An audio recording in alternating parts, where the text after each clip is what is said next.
The space station Nexus 7 floated in the darkness between two suns.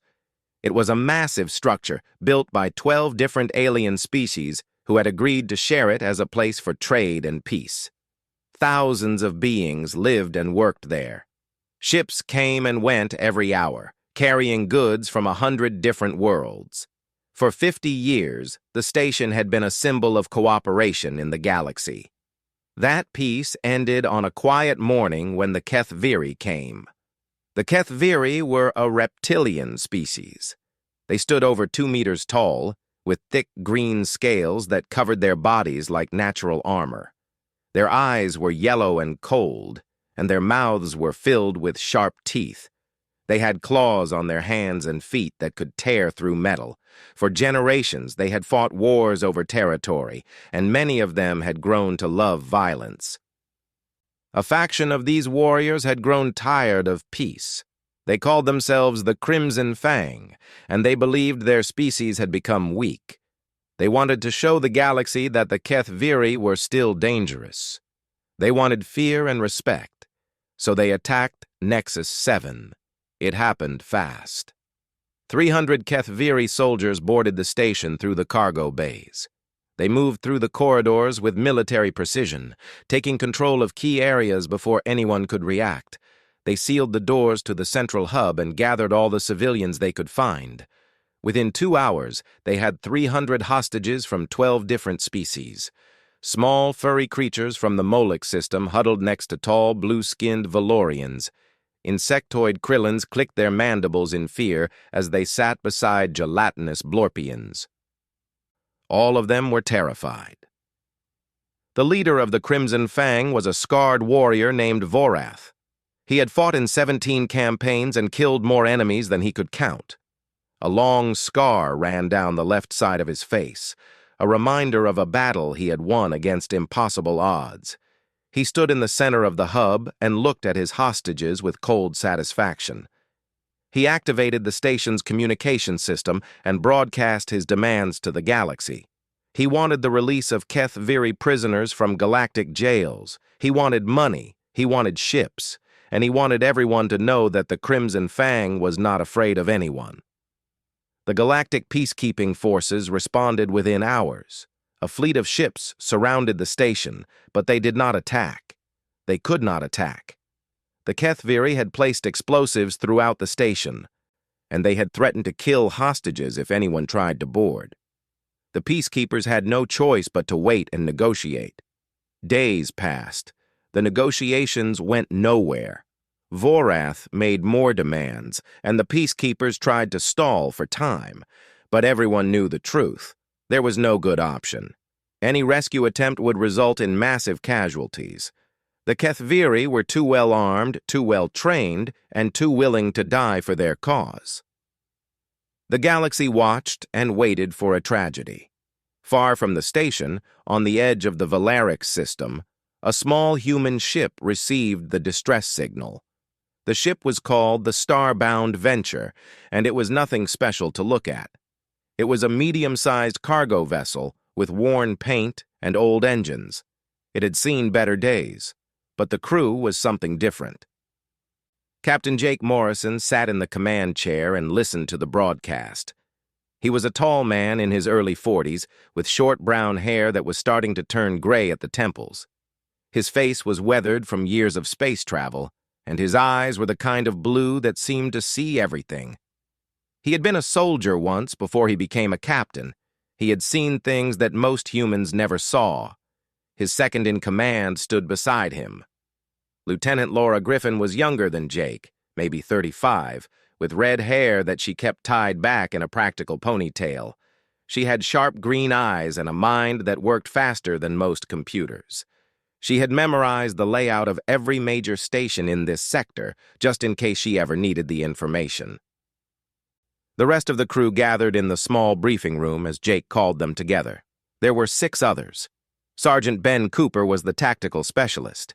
He was a big man with broad shoulders and hands that looked like they could crush stone. But his voice was soft, and his manner was calm. He never panicked, no matter what happened. Natalie Quinn was the medic. She was small and quiet, with dark hair and kind brown eyes. She had a gentle way about her that made people trust her, but she had also served in combat zones, and she knew how to fight when she needed to. Ryan Brooks handled communications. He was young and eager, maybe 28, with blonde hair and a quick smile. He spoke 7 alien languages fluently and could learn a new one in a week. Danny Ortiz and Sam Keller were the engineers. Danny was short and stocky, with thick arms and a loud laugh. Sam was tall and thin, with glasses and a serious expression. They worked together like 2 parts of the same machine, finishing each other's sentences and solving problems that would stump anyone else. Megan Cole was security. She had dark skin and dark eyes and a body that moved like water. She had trained in 6 different martial arts and could disable an opponent in seconds. She rarely spoke, but when she did, people listened. Jake looked at his crew and felt a familiar pride. They were not soldiers anymore, not officially. They were just civilians running cargo between star systems. But they had all served together once, in a war that the galaxy had already forgotten. They had survived things that should have killed them. They were human. And humans were different. Jake played the distress signal for his crew. They listened in silence as Vorath made his threats. They saw the images of frightened hostages. They heard the peacekeepers admit that they had no plan. When the signal ended, Jake looked around the room. He did not need to ask if they wanted to help. He could see it in their eyes. Laura pulled up the station schematics on the display screen. She had already found 6 possible entry points that the Kethviri might have overlooked. Danny and Sam studied the station's power grid and found weaknesses they could exploit. Ben examined the enemy positions and started calculating angles of attack. Natalie checked her medical supplies. Ryan began monitoring Kethviri communications. Megan simply cracked her knuckles and waited. Jake made his decision. They were going in. 8 humans against 300 Kethviri soldiers. The galaxy would have called it suicide, but Jake knew something that the galaxy did not understand yet. Vorath stood in the command center of Nexus 7 and watched the screens with growing irritation. The galactic peacekeepers were still talking, still stalling, still refusing to meet his demands. He had expected this. He had planned for it. But patience had never been his strength.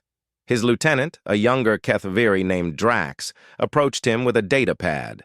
Drax was nervous. Vorath could smell it on him, that sour scent that weak creatures gave off when they were afraid. It disgusted him. "Commander," Drax said, "a ship is requesting permission to dock. They claim to be carrying medical supplies for the hostages." Vorath took the data pad and looked at the ship's information. It was a human vessel, small and old and unremarkable. The crew manifest listed 8 humans. Just 8. "Medical supplies," Vorath repeated. He found this amusing. "The peacekeepers are trying to sneak people onto the station."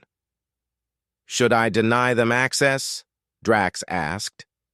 Vorath considered this. He could simply destroy the ship, but that would make the negotiations more difficult. Besides, 8 humans posed no threat. He had over 300 soldiers under his command, each one trained for combat. What could 8 soft-skinned creatures possibly do? "Let them dock," Vorath said. "Search them thoroughly. If they are carrying weapons, kill them. If not, let them deliver their supplies and leave. It will show the galaxy that we are reasonable." Drax nodded and hurried away to carry out the order. Vorath turned back to the screens and forgot about the humans entirely. He had more important things to worry about. But one of his advisors, an older warrior named Seroth, remained behind. Seroth had traveled more than most Kethviri. He had visited many worlds and met many species. He had heard things. "Commander," Seroth said carefully, "perhaps we should be more cautious with the humans." Vorath looked at him with annoyance. "Why?" "They are weak. They have no claws, no scales, no natural weapons. They cannot even see in the dark." "I have heard stories," Seroth said. from traders and travelers, stories about what humans can do. Vorath snorted. Stories are for children. I deal in facts. The facts say that 8 humans cannot threaten 300 HFY warriors. Sarath pressed on, even though he knew he was testing the commander's patience. I met a Krillin merchant once on the border world of Telix 4. He had encountered humans during a dispute over mining rights. He told me things that I did not believe at first.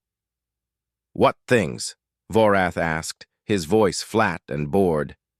He said the humans did not fight like other species. They did not charge or retreat. They simply kept coming no matter what. He said they shot one human 3 times and the human got back up and kept fighting. He said they tried to run, but the humans followed them for 2 days without stopping. No rest, no sleep, just pursuit. Vorath waved his hand dismissively. The Krillins are cowards. They exaggerate everything. Perhaps, Sarath said, but I heard similar stories from the Valorians. They said humans can track prey by smell, by footprints, by tiny clues that other species would never notice. They said humans evolved on a world so dangerous that most species would not survive there for a day. They said humans have a thing called adrenaline that makes them stronger and faster when they are in danger.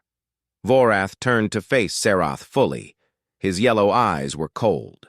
Are you saying you are afraid of 8 cargo haulers? I am saying we should not underestimate them, Sarath replied. I am saying that there might be a reason the peacekeepers are allowing this ship through their blockade. I am saying that perhaps these are not ordinary humans. For a long moment, Vorath said nothing. Then he laughed, a harsh sound that echoed through the command center. You worry too much, old friend, he said. Even if these humans are soldiers, even if they are the best fighters their species has produced, they are still only 8. We have this station locked down. We have guards at every junction. We have sensors and cameras and weapons. 8 humans cannot change anything. Sarath bowed his head in acceptance. He had said his piece. He could do nothing more.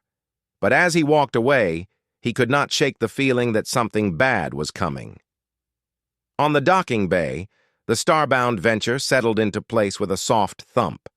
The airlock hissed open and Jake Morrison stepped out first, his hands raised to show he carried no weapons. A squad of 10 HFY soldiers surrounded him immediately. They were big and mean and covered in weapons. Their leader, a sergeant with 3 stripes on his arm, stepped forward and pointed a scanner at Jake.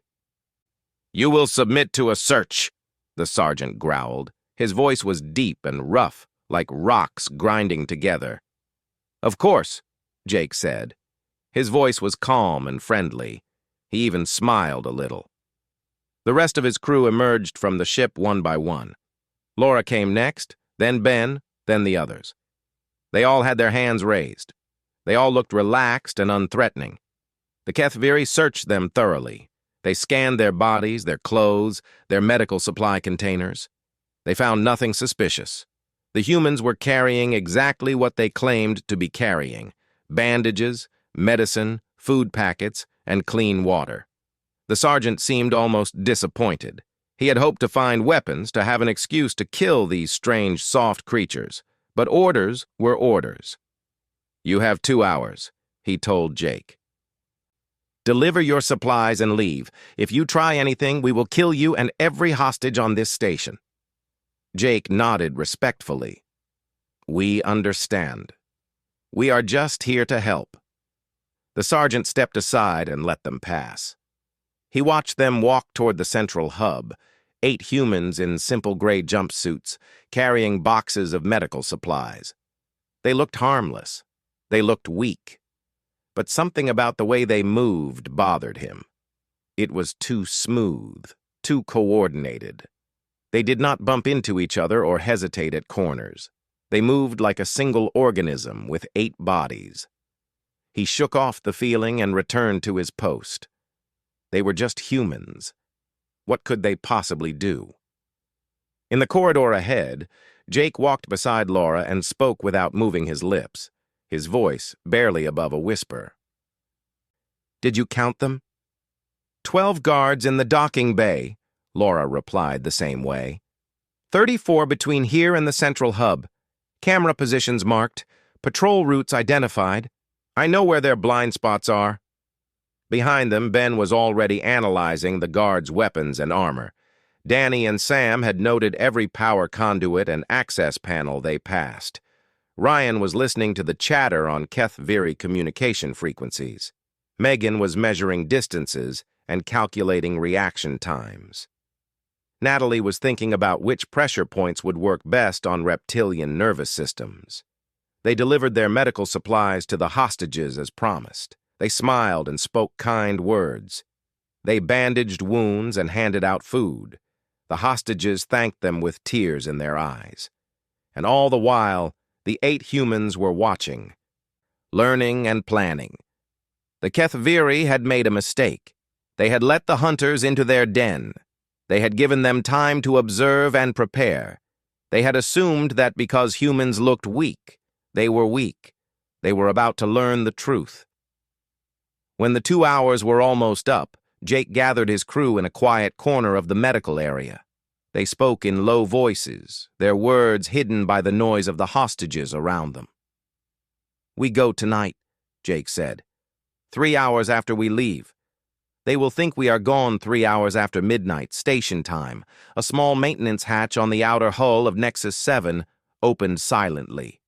The hatch was old and forgotten, used decades ago by construction crews and never properly secured. Laura had found it in the station records during their supply run. She had known it would be there. Jake was the first one through. He pulled himself into the narrow crawl space and waited for his eyes to adjust to the darkness. Behind him, the rest of his crew followed one by one. They moved without speaking, without making a sound. They had done this before, many times, in many places. Their bodies knew what to do. The maintenance tunnels were tight and uncomfortable. The air was stale and warm. Strange pipes and cables lined the walls, carrying power and water and information to every part of the station. Most species would have gotten lost in minutes. But Laura had memorized every turn, every junction, every ladder. She led them through the maze like she had lived there her whole life. They crawled for almost an hour before they reached the first checkpoint. A ventilation grate overlooked a corridor where 4 Keth-Viri guards stood watch. The guards were relaxed, leaning against the walls and talking quietly. They had been on duty for 6 hours, and they were bored. Jake held up his hand, and his crew stopped. He pointed at Ben and Megan, then pointed down at the guards. They nodded. The grate came off without a sound. Ben dropped first, his big body falling 3 meters to the floor below. He landed soft like a cat, and was moving before the guards even knew he was there. The first guard turned just in time to see a fist coming at his face. Ben hit him in the exact spot where Keth-Viri skulls were weakest, a small area behind the jaw that most species did not know about. The guard dropped without making a sound. Megan came down half a second later. She was smaller and faster than Ben, and she used that speed now. She kicked the second guard in the knee, collapsing his leg, then struck him twice in the throat as he fell. He was unconscious before he hit the ground. The third guard tried to raise his weapon, but Ryan had already dropped from the vent and grabbed his arm. Ryan twisted the weapon away and drove his elbow into the guard's temple. The guard's eyes rolled back, and he crumpled. The fourth guard opened his mouth to shout, but Natalie was there. She pressed 2 fingers into the side of his neck, finding the nerve cluster that controlled consciousness in most reptilian species. The guard went limp in her arms, and she lowered him gently to the floor. 4 guards down, 4 seconds, no alarms. The rest of the crew dropped from the vent and began securing the unconscious guards. Danny pulled plastic restraints from his belt and bound their hands and feet. Sam found their communication devices and disabled them. In less than a minute, the guards were tied up and hidden in a storage closet. Jake looked at his crew and nodded. They were moving well. But this was just the beginning. They continued through the station, corridor by corridor, checkpoint by checkpoint.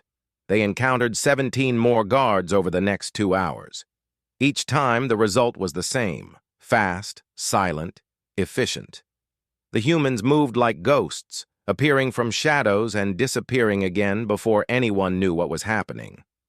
The Kethviri had no idea they were being hunted. In the command center, Vorath was getting his first reports of trouble.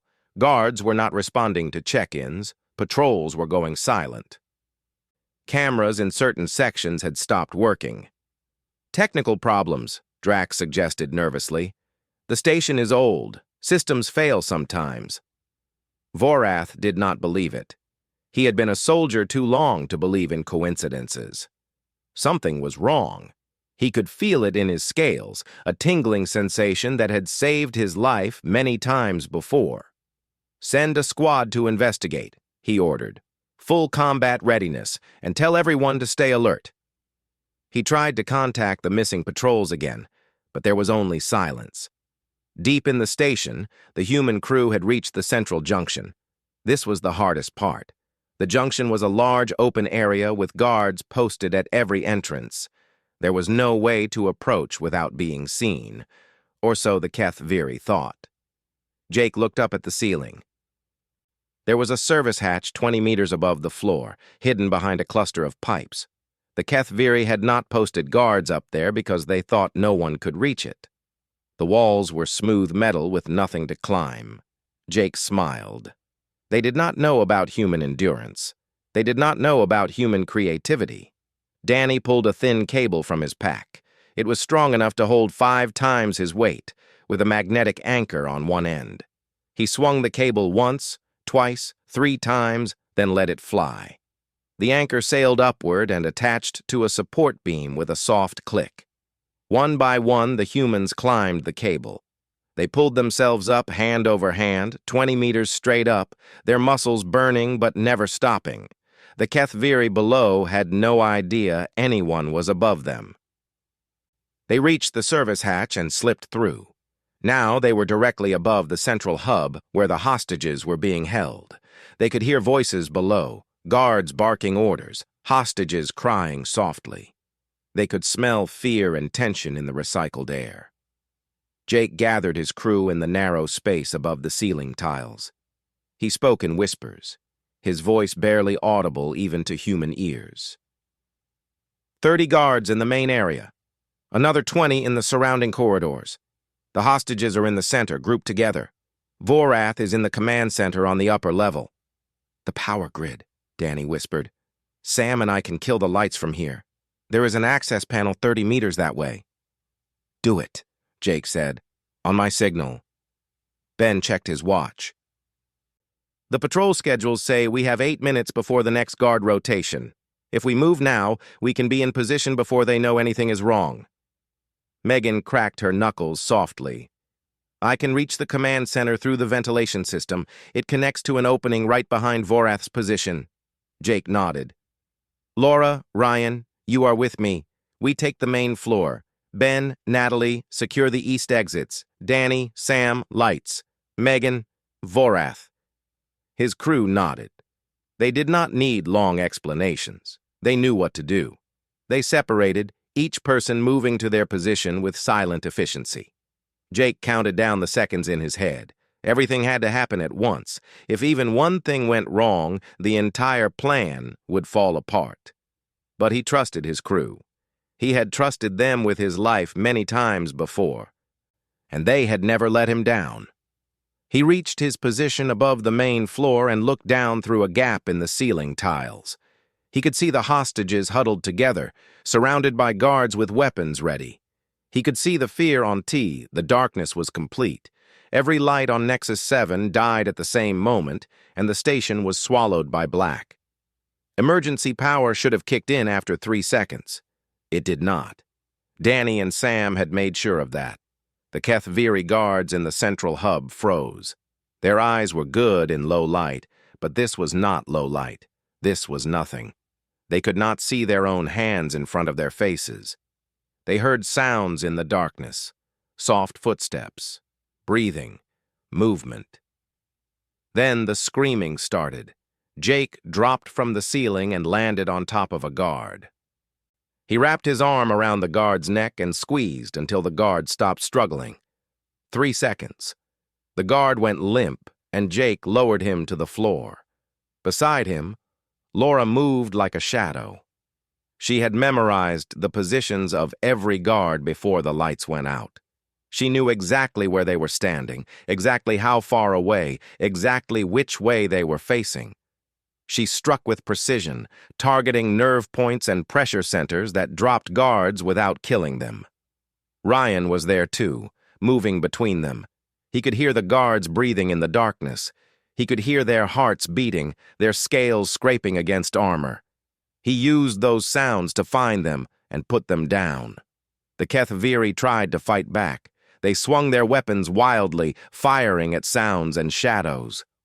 But the humans were never where the guards expected them to be. They attacked from angles that did not make sense. They hit and vanished before anyone could react. On the east side of the hub, Ben and Natalie were doing the same thing. Ben was like a force of nature, unstoppable and inevitable. Guards who tried to fight him found themselves lifted off the ground and thrown into walls. Guards who tried to run found him blocking their path. He did not kill anyone, but he made sure they would not get up for a long time. Natalie moved with him, covering his blind spots. When a guard got past Ben, she was there. Her knowledge of alien anatomy let her disable opponents with single touches, finding the spots that caused unconsciousness or paralysis. She was quiet and calm, even in the middle of chaos. In the command center above, Vorath heard the reports coming in and felt something he had not felt in many years: fear. "Unknown attackers in the central hub," one of his lieutenants reported, his voice shaking. "We cannot see them. They are everywhere." "How many?" Vorath demanded. "We do not know. They move too fast. We think maybe 8. 8. The humans." Vorath grabbed his weapon and headed for the door. He would deal with this himself. He had faced worse enemies than 8 humans. But before he reached the door, the ventilation grate behind him burst open. Megan came through like a missile. She hit Vorath in the back, driving him to the ground. He was bigger than her, stronger than her, but she was faster, and she knew exactly what she was doing. She wrapped her legs around his waist and her arms around his throat. She squeezed. Vorath thrashed and roared. He clawed at her arms, drawing blood with his sharp nails. But Megan did not let go. The pain meant nothing to her. She had been hurt worse than this before. She simply squeezed harder. In the darkness below, the panic was spreading. The Kethviri guards were breaking. They could not see the enemy. They could not fight the enemy. All they knew was that their friends were falling around them, dragged into the darkness by something that would not stop. One guard managed to activate his personal light. For a moment he could see. He saw 3 of his squad members lying on the ground, unconscious or moaning in pain. He saw overturned furniture and scattered weapons. And he saw Jake Morrison standing 10 meters away, looking directly at him.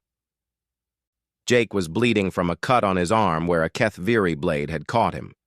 His clothes were torn, but he was smiling. It was not a cruel smile or a threatening smile. It was the smile of someone who was doing exactly what they were meant to do. The guard raised his weapon, but Jake was already moving. He covered the distance in less than 2 seconds, impossibly fast for a being without the speed that came from scales and claws. He grabbed the weapon and twisted it away. He hit the guard once, twice, 3 times. The guard fell. Around the station, the same story was playing out in every corridor and junction. Kethviri soldiers were finding unconscious guards everywhere. They were receiving frantic reports of attackers who could not be stopped. They were hearing rumors that got worse with every telling. "The humans can see in the dark," someone said. "The humans do not feel pain," someone else said. "The humans are hunting us," a third voice whispered. That last one was true. In the command center, Vorath finally stopped struggling. His body went limp in Megan's grip. She held on for another 10 seconds to make sure he was really unconscious, then released him and stood up. She was breathing hard. Her arms were covered in scratches, but she was standing, and Vorath was not. She looked at the communication console and activated the station-wide intercom. "This is a message for all Kethviri forces," she said. Her voice was calm and steady. "Your commander has been captured. Your guards have been defeated. You are surrounded by human soldiers who have taken control of this station. You have one chance to surrender. Put down your weapons and proceed to the nearest exit. You will not be harmed if you cooperate." She paused. "If you do not surrender, we will find you. We will track you through every corridor, every room, every hiding place on this station. We will not stop. We will not rest. We are human. This is what we do." The intercom clicked off. For a long moment, nothing happened. The surviving Kethviri guards looked at each other in the darkness. They thought about the stories they had heard. They thought about their unconscious comrades. They thought about the creatures who had done all of this. Just 8 of them in less than 20 minutes. Then someone put down their weapon. Then another. Then another. Within 10 minutes, more than half of the remaining Kethviri forces had surrendered. The Galactic Peacekeeping Fleet received the news at dawn. The hostage crisis on Nexus 7 was over. The hostages were safe. The terrorists had been defeated. The commanders stared at their screens in disbelief. They had spent days planning rescue operations that they knew would fail. They had prepared for a tragedy. They had written speeches for the funerals. None of that was needed anymore. "How?" the fleet admiral asked. "We had hundreds of ships and thousands of soldiers. We could not find a way in. How did this happen?" The answer came from the station itself. 8 humans had walked into the crisis and walked out the other side. 8 cargo haulers with no official military authority, no advanced weapons, no special equipment. Just 8 people who decided that 300 innocent lives were worth fighting for. The peacekeeping ships docked at Nexus 7 3 hours later. Soldiers and medics poured into the station, expecting to find destruction and chaos. Instead, they found something that would become legend. The central hub was quiet. 300 hostages sat in neat groups, drinking water and eating the food that the humans had brought. Medical teams from a dozen species were treating minor injuries. There was crying, but it was the crying of relief, not grief. Around the station, Kethviri soldiers were bound and waiting for pickup. 47 of them had surrendered peacefully. Another 60 had fled in escape pods and were being tracked by the fleet. The rest were unconscious, tied up in closets and storage rooms, waiting to wake up with headaches and bruised egos. Not one of them was dead. Not one hostage was harmed during the rescue. In a crisis that should have ended in massacre, the total casualty count was 0 fatalities. That was the part that amazed everyone the most. The peacekeeping commander was a tall insectoid named Kyrix. He had served in the galactic forces for 40 years. He had seen wars and revolutions and disasters of every kind. He thought he had seen everything. He had not seen anything like this. He found the 8 humans in the station's cafeteria. They were sitting at a round table, eating protein bars and drinking coffee from a battered thermos they had brought from their ship. They looked exhausted. They looked battered. Laura had a black eye that was swelling badly. Ben's shoulder was wrapped in bandages. Megan's arms were covered in scratches from Vorath's claws. Danny was holding his ribs like they hurt, but they were laughing, joking, teasing each other about who had taken down the most guards. They looked like friends at the end of a long day, not warriors who had just accomplished the impossible. Kyrix approached them slowly. He did not know what to say. The words he had prepared seemed stupid now. "Captain Morrison," he finally said, "I am Commander Kyrix of the Galactic Peacekeeping Force. On behalf of the Council, I want to thank you and your crew for what you have done today." Jake looked up and nodded politely. "Just doing what needed to be done, Commander." "What you did should not have been possible," Kyrix said. 8 beings against over 300. In darkness. On unfamiliar territory. Against a species larger and stronger than your own. How did you do it? Jake shrugged. It was a simple gesture, but it carried a weight that Kyrix did not fully understand. We are human, Jake said. This is what we do. Kyrix clicked his mandibles in confusion.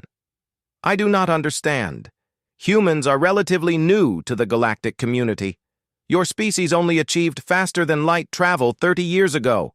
You do not have the strength of the Kethviri, the speed of the Valorians, the intelligence of the Krillins. By every measure, you should be one of the weaker species in the galaxy. Natalie looked up from her coffee. By every measure you use, she said. But those measures miss the point. What do you mean? Ryan leaned forward. Let me tell you about Earth, Commander, our home world. It is a beautiful place, but it is also one of the most dangerous planets in the galaxy.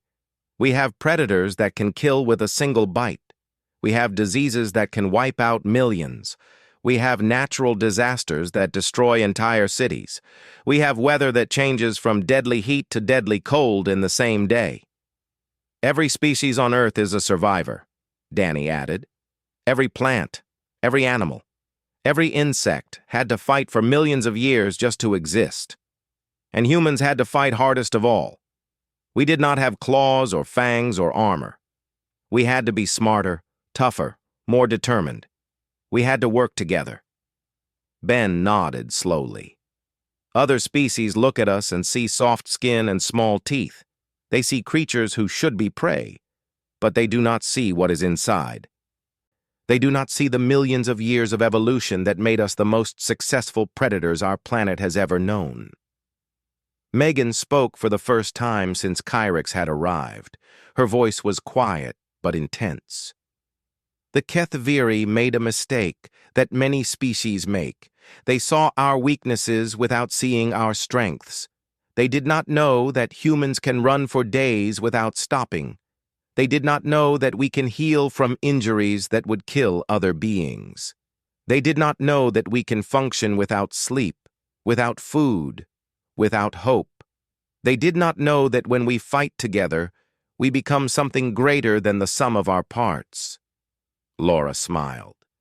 And they definitely did not know about adrenaline, that wonderful chemical that makes us stronger, faster, and immune to pain when we need it most. Kyrix was silent for a long moment. He had studied humans before this day. He had read the official reports about their species. But now he realized that those reports had missed the most important thing. Humans were not weak. They were terrifying. They were terrifying because they looked harmless. They were terrifying because they were friendly and kind and helpful right up until the moment they decided to fight. They were terrifying because they did not fight for territory or resources or pride. They fought for each other. They fought for strangers. They fought because it was the right thing to do. The Kethviri who fled, Kyrix said carefully. They are telling stories about what happened here. They are saying that humans are demons, monsters, creatures that cannot be stopped. Jake sighed and took another bite of his protein bar. We are not monsters, Commander. We are just people. People who could not stand by and watch innocent beings die. You could have killed them all, Kyrix said. Every single Kethviri on this station. With your skills, it would have been easy. But you did not. Why? Jake looked at him with those strange blue eyes. Because killing is not what makes humans strong. Mercy is. We fight when we have to. But we never forget that our enemies are people too. They made bad choices, but they deserve a chance to make better ones. Kyrix nodded slowly. He understood now. He understood why the galaxy should be very careful around humans. Not because they were violent, because they were not. He thanked them again and left them to their meal. As he walked away, he heard them laughing again. Those strange, soft creatures who had saved 300 lives without taking a single one. The story spread across the galaxy within days. 8 humans walked into a hostage crisis. The aliens fled in panic. It became legend, told in bars and trading posts from one end of known space to the other. And whenever someone asked how it was possible, the answer was always the same. They were human. That was all they needed to be. On the Starbound venture, heading home through the stars, Jake Morrison sat in his captain's chair and watched the darkness outside. His crew was resting. The crisis was over. Everything was peaceful. But he knew this was not the end. The galaxy had noticed humanity now. There would be more challenges, more crises, more moments when someone had to stand up and do what was right. And when those moments came, humans would be there. Because that was what they did. That was who they were. And the galaxy was just starting to understand what that meant. They walked out of the station with their hands up, their eyes wide with fear. They did not understand what had happened. They only knew that they were lucky to be alive. The rest tried to flee. They ran to the escape pods and the shuttle bays. They pushed and fought each other to get away from the station, away from the darkness, away from the humans. They did not know that the humans let them go. Jake could have stopped them. He could have tracked them down and captured every single one. But he chose not to. There had been enough violence for one night. Besides, he wanted them to spread the word. He wanted the galaxy to know what humans could do. The lights came back on. The station was secure. And somewhere in the central hub, 300 hostages were realizing that they were free. They looked at the 8 humans who had saved them, these strange, soft creatures who had done the impossible, and they understood why the galaxy should never underestimate humanity. Air faces, the hopelessness in their eyes. He thought about what would happen if he did nothing. The negotiations would fail. Vorath would start killing hostages to make a point. Hundreds of innocent beings would die. That was not going to happen, not while he was breathing. Jake raised his hand and gave the signal. The lights went out, and 8 humans began to move. They will relax their guard. His crew nodded. They had already memorized everything they needed to know. They had already made their plan. They returned to their ship and took off as ordered. The Keth Viri watched them go and felt relieved. The humans were gone. Everything was under control. They did not know that the Starbound venture had only moved to the other side of the station. They did not know that 8 humans were preparing to come back. The hunt was about to begin. Humans were not like other species. They came from a world that had tried to kill them for millions of years. They had evolved as hunters, as survivors, as creatures who refused to give up no matter how bad things got. They could run for days without stopping. They could heal from wounds that would kill other beings. They could function on almost no sleep, almost no food, almost no hope. And when they worked together, when they truly worked together, they were unstoppable. Jake looked at his crew one more time. They were tired and worn and far from home, but they were ready. He gave the order, and the Starbound venture changed course toward Nexus 7. 8 humans were going to walk into a hostage crisis. The galaxy was about to learn why that was a very bad thing for the Keth Viri.